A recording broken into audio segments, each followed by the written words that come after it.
Okay, students, well, welcome to Supply Chain Management. I'm Dr. Norwood here in the department. Has anybody had me in a class before or had me as an advisor? No, Steve had me as class. Okay, you're my advisee. Okay, just checking. So as you've probably seen in the email, this is an online class, but we're also filming it this is an in-person class where you are right now. There's also an online section. Hello, students from China. So we have a lot of students in our China program who went back to China last spring because of COVID and then can't come back. So we're doing an online version of this for them. And the two sections are mostly, but not exactly the same. So they're going to be using the same lectures, completing some of the same assignments, but for some of the differences are, for like when we start the lecture today, I've given you a handout of a quiz, and we're going to be answering those questions as we go, but you don't have to actually submit it online. You're going to automatically get those points just by being here today. Whereas our online class, y'all have to go to Canvas and complete the quiz online for 17 points. So you get it for coming here. The online section, y'all have to complete the quiz online just to make sure you are keeping up. And like most classes on the first day, we're going to spend a little time going over the syllabus, but then we're going to just start getting right into the class. Now, this section here is an in-person class, and I'm really glad to be in a class like this. I want attendance. It was optional last semester, and for those of you who were in there, we only had a few people, and it just didn't feel the same. And it wasn't good for the students either, because if you don't come, you're not in person, you're just not as invested. It's harder to keep up. And so I am saying attendance in this section is mandatory. Now, what I mean by that is that if you miss a class, then I've got a separate assignment for you, and it's usually to summarize a podcast. And that's just extra work you have to do. If you miss a second class, you have to do more podcasts. So I don't penalize you grade-wise for not coming to class. I just give you extra assignments. And that's how that works. I'm not handing out a copy of the syllabus because I keep my syllabuses really, really simple. When I do hand them out, they're usually on one page. I have the syllabus online, and you can see parts of it up there. So like with most classes, it's telling you where it is, who I am. Do know that it has my information there at the top, so you're always welcome to stop by. I'm usually in my office anytime before 11 and usually after 1. You are welcome to make an appointment to come see me if you want to make sure I'm there. And to do that, all you need to do is to go to my website, baileynorwood.com. The website's on the syllabus. You don't have to write it down. And there's a place there where you can make the appointment online. You're also welcome to email or call or text. I'm a nice person. I like visiting with students, so don't ever hesitate to come by if you need help with anything. Some prerequisites for this class. So we are going to be doing some statistics. We are going to be doing some calculus. We are going to be doing a good bit of spreadsheet work. And so I know you've taken those statistics classes. I know you've taken the calculus classes. I know you've done Excel work, but I also know you don't remember it all. And so I am going to I'm going to assume you've forgotten a lot, so whenever we go into and do some calculus, I'm going to remind you of it. I'm going to go over it again. But you do kind of have to relearn some of that stuff on your own. Last semester, I tried a thing where I had like a whole big review session of the calculus and statistics, and I had kind of review quizzes for them and stuff like that. And it may have helped some students, but it just really didn't help because the students just didn't really care about it until it came test time. And that was the only time that they were willing to put the effort in to relearn some of the stuff. So I'm not going to do as much of that as before. So you are going to have to relearn some of the stuff you learned in your business calculus class and statistics, but it's not that much. You can do it. all the materials for classes. There's no textbook to buy or anything. Everything's free of charge and everything's put up on Canvas. And the materials here, they're from lectures. The slides always put up. The readings always put up, and always free. So everything's always going to be on Canvas that you need. I'm not going to go over this course overview part because that's what the first part of the lecture is going to be.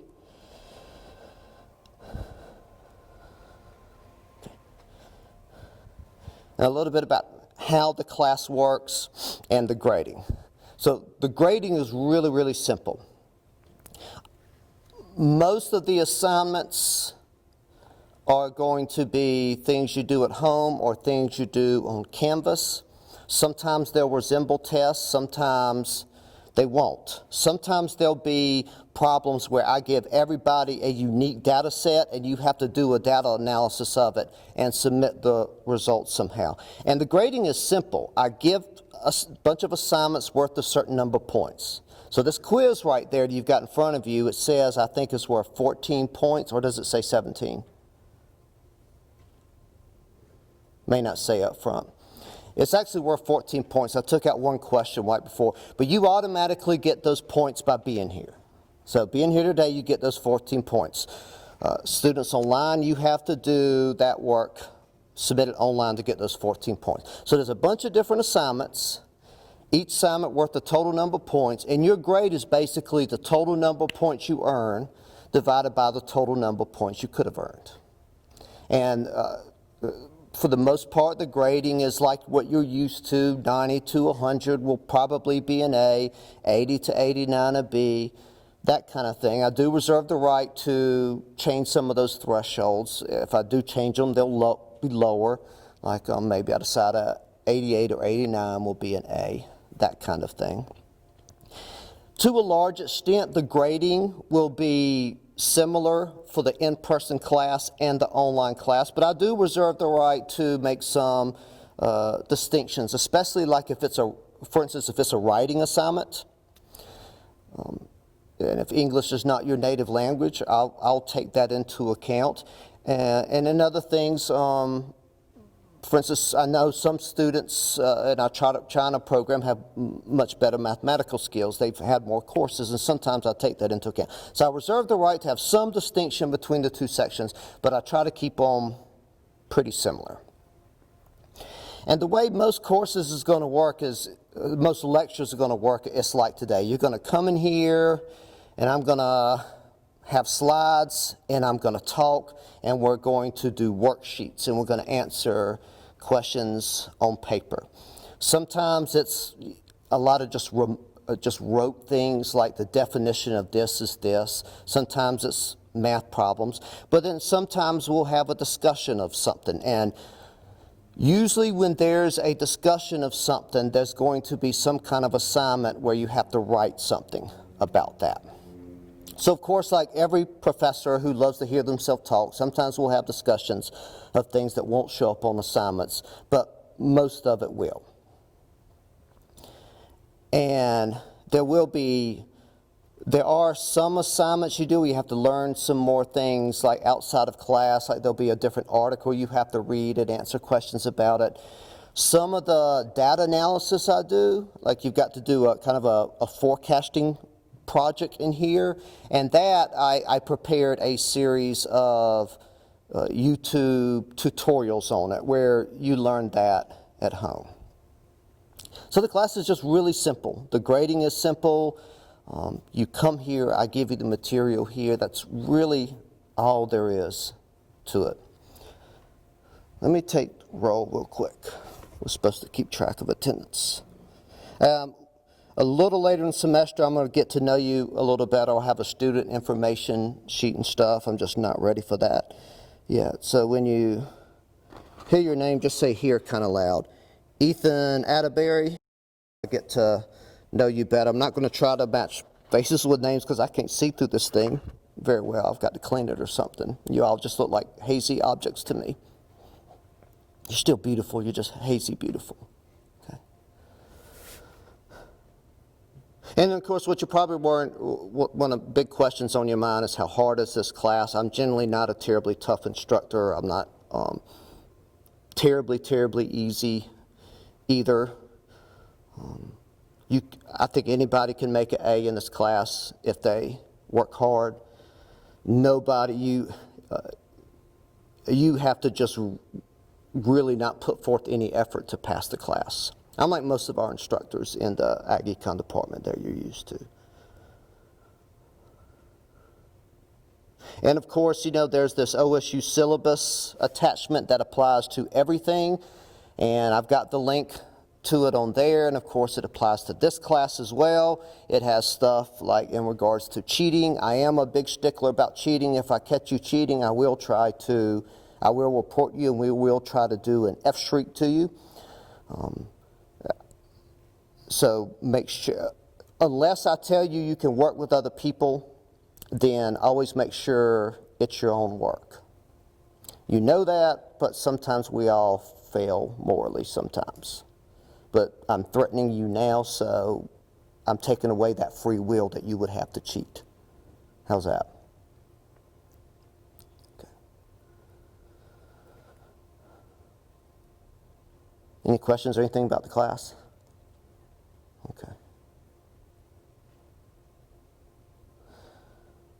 All right, so what we're going to do is we will just get started. So what I'm going to do, you've got slides in front of you, you've got the quiz in front of you, and I'm going to do like a normal lecture where I start talking and we start answering the quiz questions as we go. And of course, first, what I'm going to do is introduce what supply chain management is.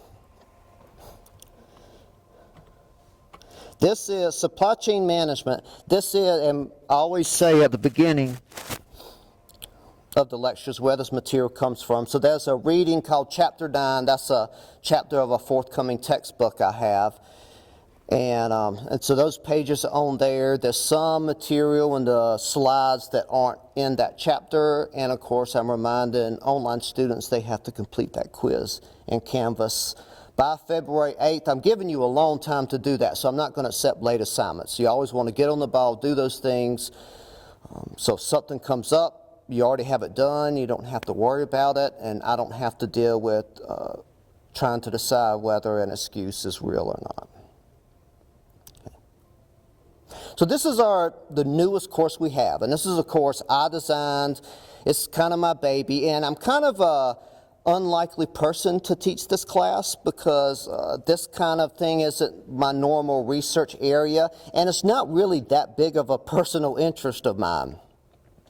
But what I noticed was that our department was kind of behind the times. That when you go out in the business world and you talk to business people, they use the word supply chain all the time.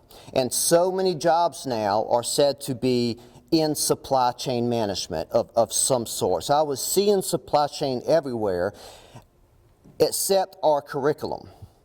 And so I said we really need this in our undergraduate curriculum. And it turned out we have a board of directors, advisors, people from private industries, government stuff, who look over our curriculum and make suggestions, and they were pushing for supply chain management topics too. And so with me pushing and them pushing, we got the department to agree to let me put together this course, and this course is what it is. And you know, everything I'm teaching here about supply chain management has come from things I've had to learn myself in the last 3 years by reading lots of things, watching lots of videos. I took some online courses on supply chain management at MIT. And so I had to learn all this stuff from scratch. And what I'm trying to do in this course is I've got 1 semester with you. And I know supply chain can be very important for your career, so I'm trying to get all that stuff in 1 semester that will help you the most. And you may find in the last 2 years, a lot of students have found that just being able to say you've taken a supply chain management course really intrigues a lot of employers. It's something they really want to see now, I've known from personal testimonies of former students of mine that it can open a lot of doors for you. For instance, I had one student who was, I want to say he was working with Cargill, and they were going to hire him anyway, but then he started asking about supply chain management topics. Just kind of throwing around some words that he learned in class, and just the fact that he knew some of these words and expressed some interest in it, they completely changed his permission, and he basically got a promotion right off the bat. So he was more in management training than he was before. So companies really like to see this. Last semester there was, I think this was Cargill again, they told me, they said, we really want someone who works in supply chain or interested in supply chain. Do you have anybody from your class that you would recommend? And I said, yeah. And I said, this particular student, I suggest you talk to them. They immediately wanted to interview her and hire her. She ended up taking a job elsewhere. But the point is, supply chain is everywhere in the business world. And so it's really important, it's great for your career that you learn some of these things now. All right, so this is one thing I'm going to be saying over and over and over, and it's one thing I've learned. Like most classes, you're going to learn a lot of things here. For assignments, you're going to forget a lot of it. You're going to remember some words, but not remember exactly what they mean. But the most important thing about supply chain management is just saying the word. It really is. Just saying the word means you are embedded in a vocabulary that sets you apart a bit. It means to employers that you know the importance of this word, even if you don't have any industry experience yet. And so just being able to talk about it, even if you don't know what you're talking about, can really help you a lot. All right. Okay, so we're starting off with some boring stuff here, and we're answering the first question on the quiz. So we have some different definitions of what supply chain management is. And as you can imagine, they're going to be mostly nonsense to you. So first off, there's an association for supply chain management, that ASCM. Supply chain management is starting to become what accounting has already become, its own profession. So you had to take 2 accounting courses at least, and accounting, there was this whole new vocabulary you had to learn, this whole new system of accounting for things, of organizations. That's basically what supply chain management is becoming. It's becoming its own profession, just like you can be a certified public accountant, as you're going to see in a minute. There are certifications that you can get in supply chain management. So it is becoming its own profession, but it's a young profession, so now's a pretty good time to get into it. But if we see so there's Association for Supply Chain Management, and their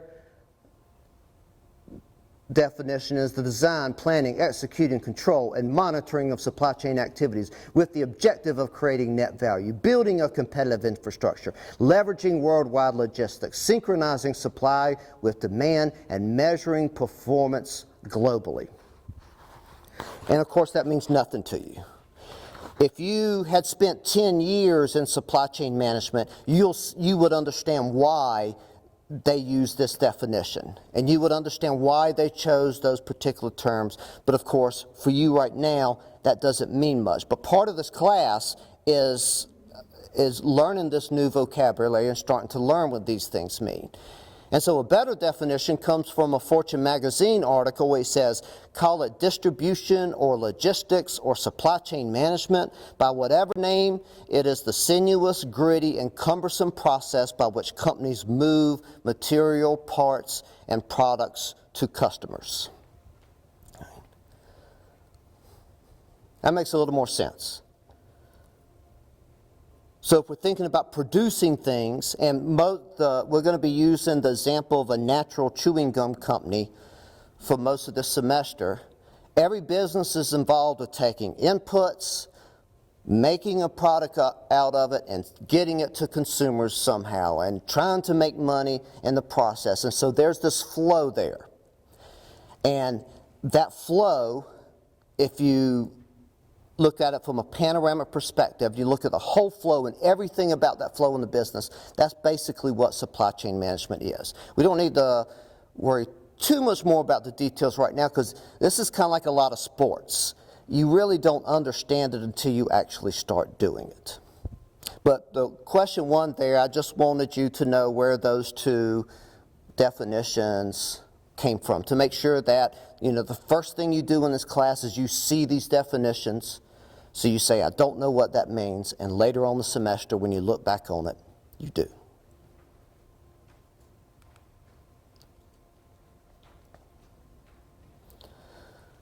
Yeah. I don't have any more copies, I'm sorry. I'll bring more next time. I think some people added the class a little later, but that's it. You got an extra one? Yeah, could you bring it to them? Thank you. What do you think of when you hear the word logistics? UPS. What's that? UPS. Yeah. UPS has to take all these packages from all these different places in the world, take them to these central facilities, and then get them right back out there. Yeah. And so, logistics, we've been doing that forever, right? As long as armies have been fighting, there have been logistics to get the resources to the soldiers, to move the soldiers and things like that. Supply chain management is like the new logistics, basically. As time goes on, we invent new vocabulary so we sound smarter and things. But to a large extent, what we used to call logistics is now supply chain management. Except supply chain management it's more holistic. And so usually you would think in the past about logistics being how do we get this package from here to there, but now we're going further. We're saying where did the materials from the packaging come from? Where were those sources? How do we make sure we can always get those sources in the future if something happens? And then and it also involves the production of that good, making sure we produce it on time. And then, includes logistics, getting it out to consumers, but then also getting feedback from consumers to make sure we're doing a good job. And so, one analogy is that, like, if your parents are cooking for you or something, logistics for them might be who's going to go to the store to get the stuff we need to cook. Whereas supply chain management is like, okay, what are we going to cook first? Do consumers want this?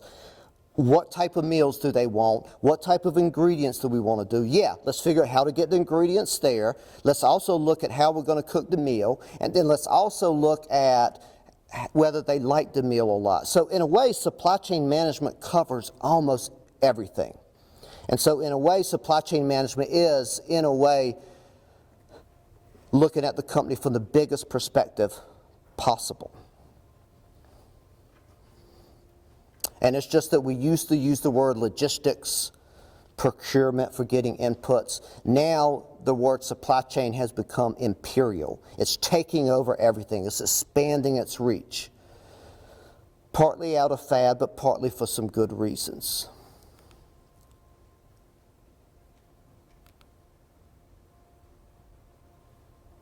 So again, we're thinking about like Sonic.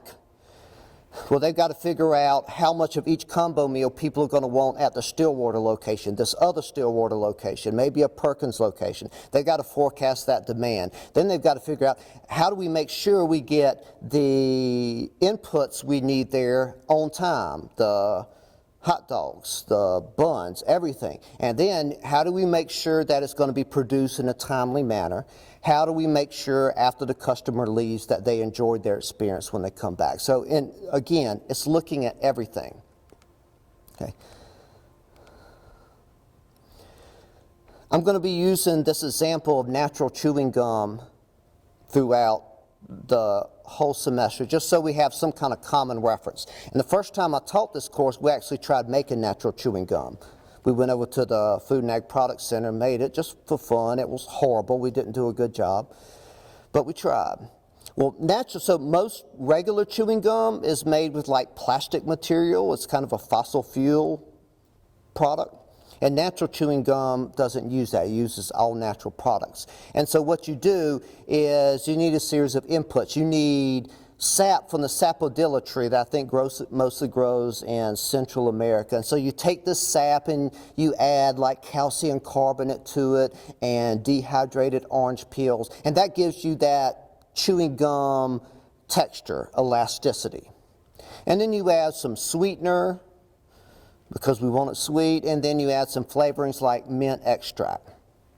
And so we have all these inputs there where we need to figure out where's it all going to come from. We need our chicle base, where are we getting our sapodilla sap from? Where are we getting our calcium carbonate from? Do we need more than one suppliers in case there's a shutdown due to a pandemic in a certain region? So we're thinking really keenly about where these inputs are coming from. And then when they get to our facility, we need to think about, okay, which chewing gum are we going to produce today and how much are we going to produce today? And once you get there, that's a thing called operations management, like how is the factory going to work? And so was there a quiz question about the ingredients in natural chewing gum? Yes. Okay. And so you check the chicle base, the sweetener, and the mint flavoring, because all semester long I'm going to be referring back to those inputs. That's why I want you to know those. And of course, then when we do produce them, we'd have to figure out how we're going to sell them. Well, a lot of places you produce the gum, then you take it to the wholesalers. And then those wholesalers will then distribute it to different retailers. And those retailers, maybe grocery stores, are then serving different type of consumer markets. And so not only do we want to know where the inputs came from, we want to know about our consumers as well. What do our consumers in Northeast Nebraska like the most? What do our consumers in Southwest Texas like the most? But we may have other ways of selling it too. We may be selling things online. We may be going directly to retailers. And so the important thing there is the flow. You've got this flow of resources. And of course, for the business to work, the resources have to be there on time, they have to be the quality you want, and they have to be used in the right way. And that flow, that's all what supply chain management is all about. Well, one question may be, why? Well, businesses have always been doing this, right? I mean, any successful business, whether it was in the 1st century AD, the 19th century, or today, they care about where their inputs come from. They're making sure they're producing it right. They care who their consumers are. So why is this supply chain management thing new? Why was it only referred to as a thing in the 1980s and only used regularly in the 1990s? That was a quiz question, I think. I may be jumping a little ahead. But there was a multiple choice there where you see some years, like when was the term used. So supply chain management, the term wasn't really used until the 1980s, and then it wasn't used regularly until the 1990s. But here's what changed, and here's why we have a class in supply chain management. There are multiple reasons, but I'm going to boil it down to 2.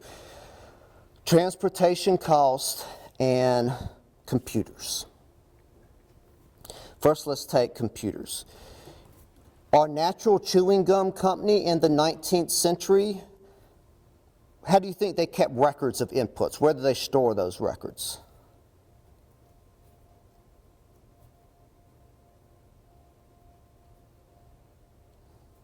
Where do you think people kept records? How was it stored? On paper. Yeah, that's all I'm looking for. So yeah, when they had their chicle base in storage and they wanted to know how much they had a person who would count it and they would write it down on paper. That was the only way to do it. And so someone in another part of the business, if they wanted to know, well, how much chicle base do we have? I need to make sure we have enough. They'd have to go to the warehouse and check those records or check with the input manager and see how much was there. There was that divide. Well, how do you think those records are kept now? Computers, yeah. You know, every business they're going to, whether it's the beer store or whatever, they have records of the product that comes in when someone buys it. It goes in and it reduces those units in inventory by 1. And so all that information is stored on computers now. And so the nature of information how it was stored, and how it was communicated changed. And now you see it's a lot easier for someone maybe in sales to be able to communicate or learn about data for someone in input procurement. And because that was easier, there became more communication, more coordination, and that's what supply chain management became. And as computers got better, there became lots and lots more software that made supply chain management that much easier. And the software started to do more and more things, and so supply chain management became more imperial, it became more important. And then you have transportation costs. So maybe in the 19th century, we would have gotten our sapodilla sap by twice a year, buying a big shipment from Guatemala. It would come in on a ship. Transportation was costly back then. The ships were much slower. It was really hard to communicate with people back in Guatemala. So when you bought chicle, you bought a bunch. Maybe you bought enough to provide for your needs for the rest of the year. And so it used to be that people would keep huge inventories of inputs because they had to. But we have much better ways of transportation now. Transportation is faster, it's less expensive, and we can communicate with people around the world very, very easily. And so what that meant is now, because of better transportation, we don't want to have as much chicle in inventory because holding inventory is expensive. Now, maybe we can get a new chicle shipment every 2 weeks, maybe every month. But the point is it comes faster. And if there's a problem about it, they can communicate it to me faster. And so now I can keep less chicle in storage and my inventory costs go down. But if I have less in storage, I have to pay more attention to my purchasing and making sure the next shipment arrives on time. And so where I save on inventory costs, there's now more cost in human action involved in inputs, keeping up with the shipments. And that is supply chain management, and that's another reason that supply chain management is so much more important today. And so that's why supply chain management kind of took over from what we used to call logistics and things. And that should be another quiz question, I believe. I think it asks what's the two major reasons we have supply chain management today.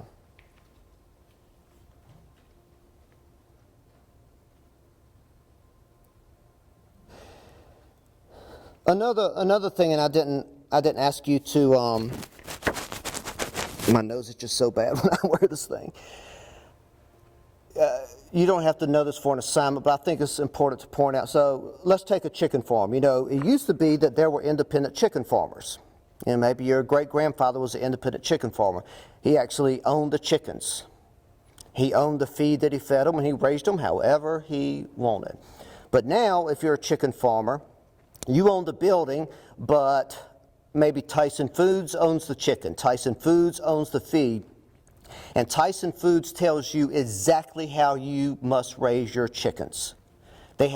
You're basically an employee of Tyson Foods now. Tyson Foods has much more control over you.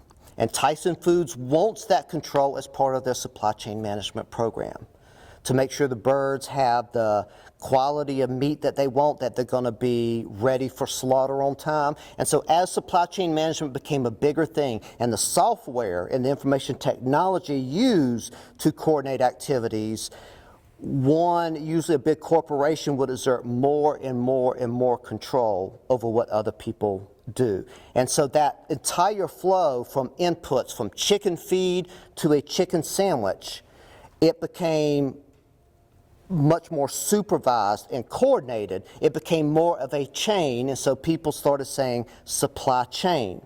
And so now there's a common saying that it's not companies that compete, but supply chains that compete. Meaning, yes, Chick-fil-A knows they're in competition with Goldie's and with McDonald's. Chick-fil-A knows they're better than McDonald's and stuff like that. But they don't just view them as competitors against McDonald's. They view them, the people who process their chickens, the people who process their cooking oil, that's one big chain, and they know their ability to compete depends on how well that chain competes with McDonald's supply chain. And so again, there's much more coordination between these businesses. And so as you'd imagine, supply chain seems to do almost everything, right? And so if you're like a supply chain management expert, that's someone who looks at things from an eagle's eye view, a panoramic view, but there are tons of different jobs within supply chain. And so one person who is one type of supply chain manager may be completely different than a person who does another part.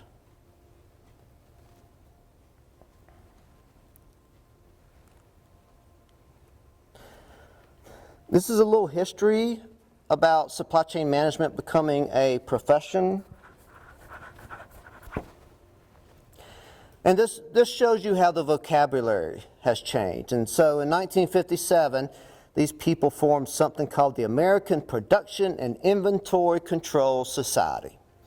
So they used the name production and inventory. And that was mainly about the profession of making sure that you have the right inventories at the right place at the right time to be used in production.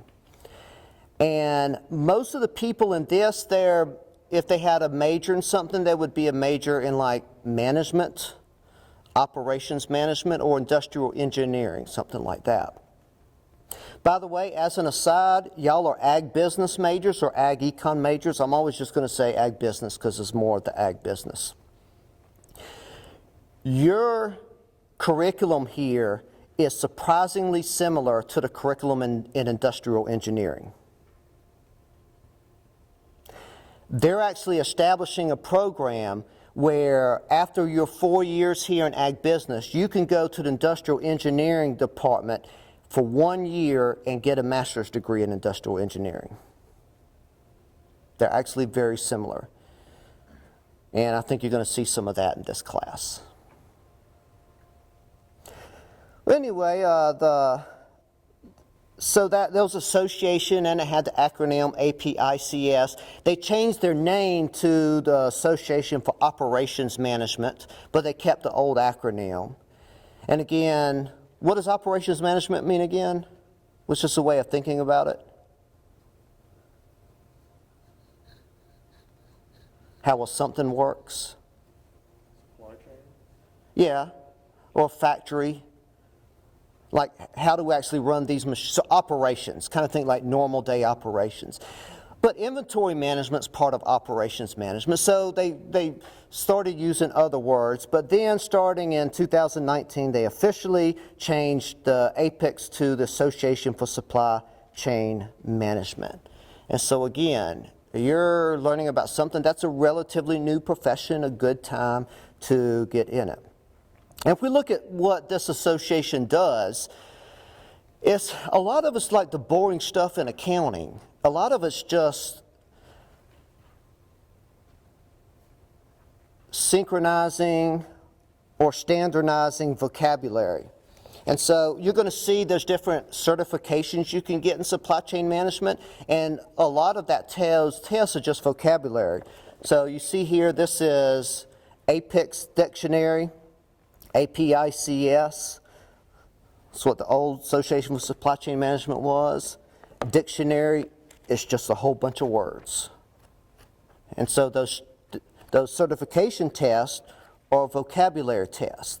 And those definitions you used are like those definitions you saw on the second slide. They mean nothing to you right now. But the point of standardizing this vocabulary was so when one person says the word SIOP or master schedule, everybody understands what they mean. Just like in accounting, when someone says the word assets, liability, and owner's equity, everybody knows what they mean.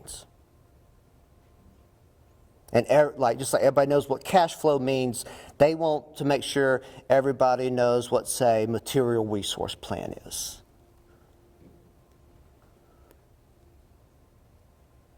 They offer certificates, like I said, and they provide continuing education. And so one nice thing about this as a profession is because they're trying to standardize so much, once you gained experience in one business and maybe gotten a certification, it's so easy for you to transfer to another business, to be hired away, what I mean.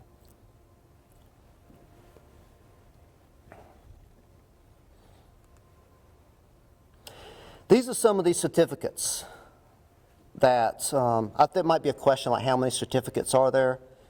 I think so, yeah. There's 3 different types of certifications you can get. And as you can see there, there's some words there that you don't know. There are things like materials management, master scheduling.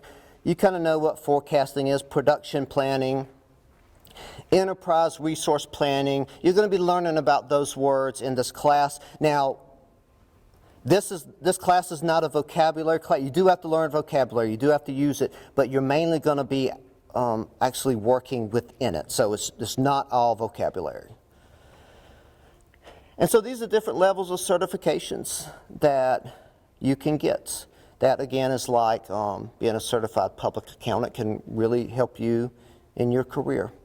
And periodically when we learn, like, in a couple lectures when we learn what master scheduling is, I'm going to bring up one of the CPIM thing, and I'm going to show you they use the word master scheduling to kind of show you we're learning the kind of stuff that you see on these exams.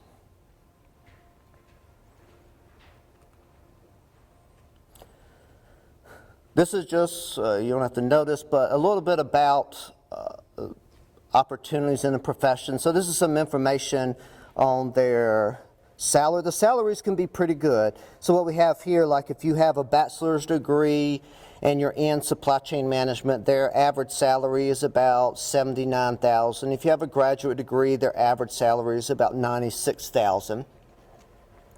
That is, that's certainly better than like the average business degree.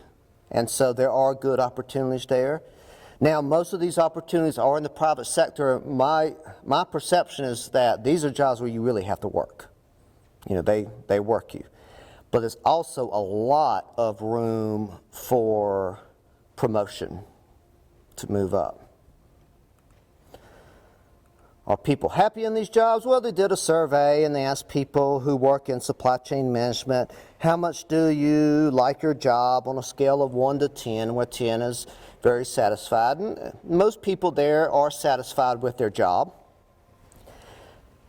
Now, my view of this is, I think what studies have shown is that the people who are happiest in their jobs, it doesn't really matter what actual field they're in, but whenever they're given responsibility and freedom to use their own talents in their job and make their own decisions, where they're not supervised every moment they make, those are the people that tend to be happiest in their jobs. The people who are most miserable are people who do kind of a job where you don't have to think much and you're completely supervised the whole time. You just feel like a robot. And certainly supply chain management requires lots and lots of thinking, and so these people taking a survey, they stayed in it because they liked it also. But the point is, you know, people don't say they hate their job in there. Some do, but most people don't. Okay.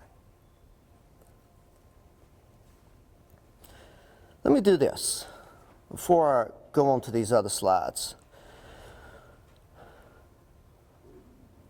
At some point, I know one of your assignments is going to be where I want you to write something where you tell me if you're interviewing with a business and you know they probably have something with supply chain management and you kind of want to show that you know things about supply chain management and that you're interested in it, even if you don't remember, even if you only took one course in it, what are things you can ask that employer that kind of shows you know something about supply chain management? And that will help you kind of break the ice with them. This may kind of be a hard question to answer, but I'm going to help you with it. Is there anything you've seen in these slides thus far that can help you ask a question to an employer that shows you're interested in supply chain management, knows something about it, and that you're a diligent, hard worker who wants to do great things, of course, in return for a good salary?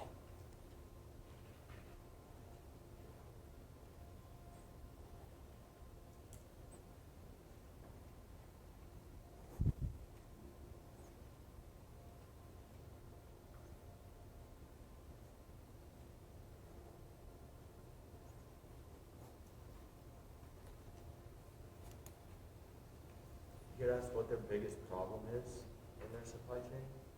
Like where they see the most issues? Yeah, I like that. So the answer there was, ask them what is their biggest obstacles with supply chain management. And that's a good question because, mostly in this class, we don't have to deal with the day-to-day activities of supply chain management. We're learning the concepts and how it looks on paper. But in reality, you remember that one definition about how messy it can be? And there's, no matter how well you plan, lots of different things come up. And so you've got to be able to deal with those issues. Asking that question shows that you understand that supply chain management does involve a lot of day-to-day problem solving. Certainly during the COVID era. You're going to see an article where you're going to read an article where you learn about all the obstacles that were posed to say,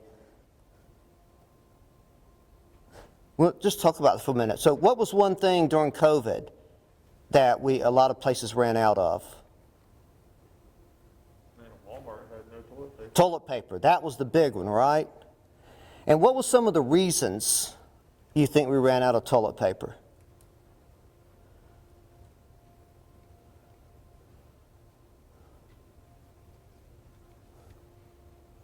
What was like the first reason you thought of? Hoarding.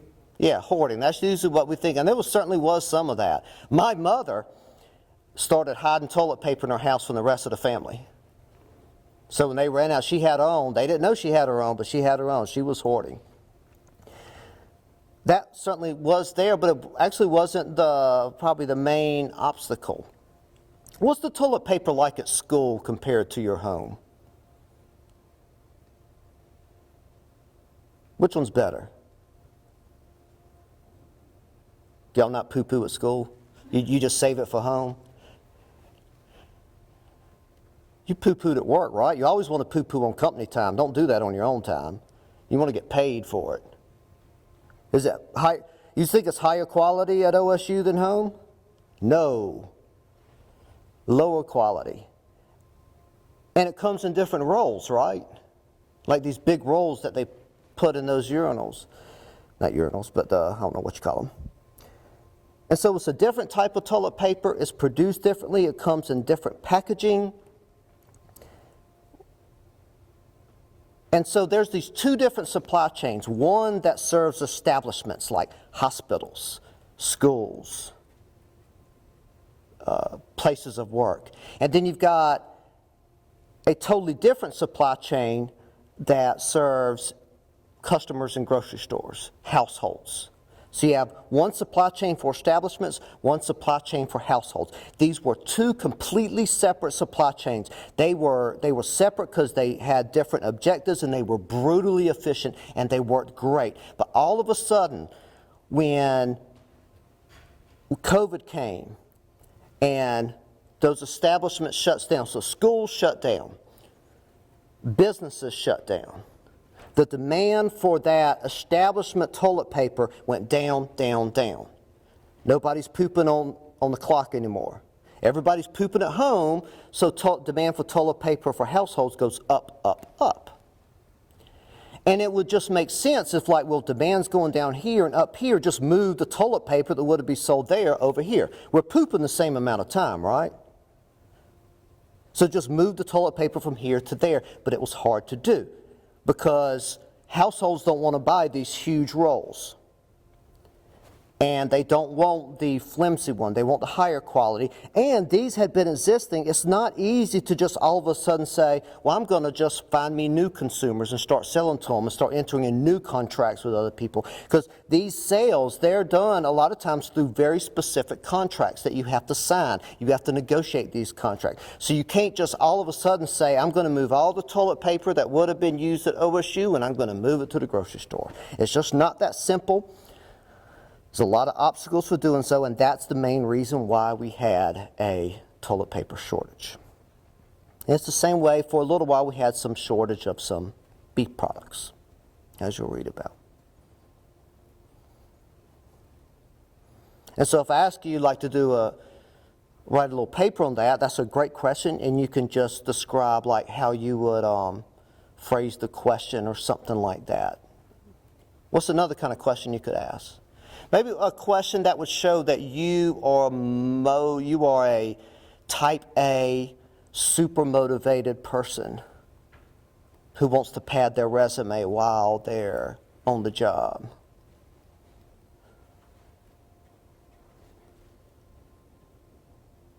Yeah. Is there any opportunity for growth within the company within supply chain management? Say it again.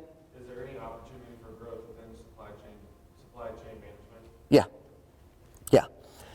So understanding that there are lower positions. So his answer was, is there any opportunity for growth and promotion in supply chain management? That shows an awareness that there are different levels of supply chain management. Maybe you phrase the question where to show that you understand supply chain management is a big thing that does a lot of different things. You say, is there any opportunities for working in different areas of the same supply chain? So think when you say it like that, different areas of the supply chain, that's showing that you understand there are many different roles performed in supply chain management and that you kind of want to see it all. And you know how sometimes companies will pay you to get an MBA while you work for them? Maybe ask them if they would support, so the certifications, they cost money to take, like a couple $100s to take. You can ask if there are any training programs that they have for you that can help you get some of these certifications. So just showing, even if you really don't care, no one does supply chain management for a hobby, right? I mean, this is not something you do on your free time. But still showing interest in it is good, and it'll help you in your job. Showing that you know these certifications exist and asking if the company ever encourages them or maybe gives you a raise for getting them, I think that would really distinguish you as a person. Now compare that to someone who's applying for a supply chain management job and doesn't ask any questions related to supply chain management. You asked those 3 questions, it showed a lot about you, and it put the onus on them to answer. So you don't have to answer questions about it. You're asking them to describe things. So they're telling you more about your company. So it's not like they can show you don't actually know anything or you don't remember anything from class.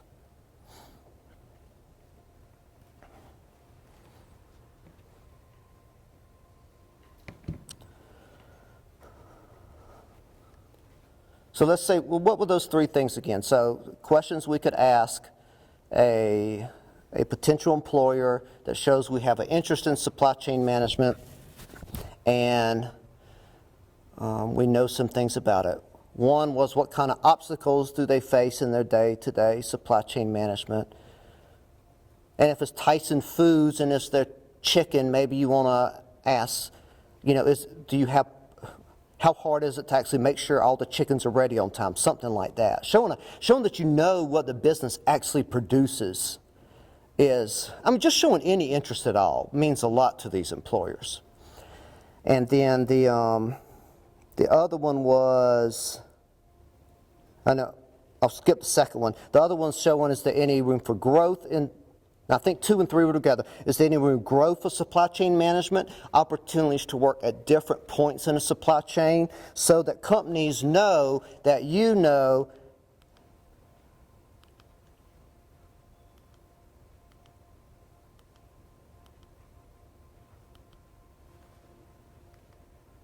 a supply chain, pause for dramatic effect, I'm working on it, that a supply chain looks like this, it's messy and involves lots of things, and then showing some interest in those certifications so that you show those certifications actually exist. I think those are all very good reasons, and writing something about that for an assignment would be a good way to test whether you know stuff. So that means I will assign that at some point.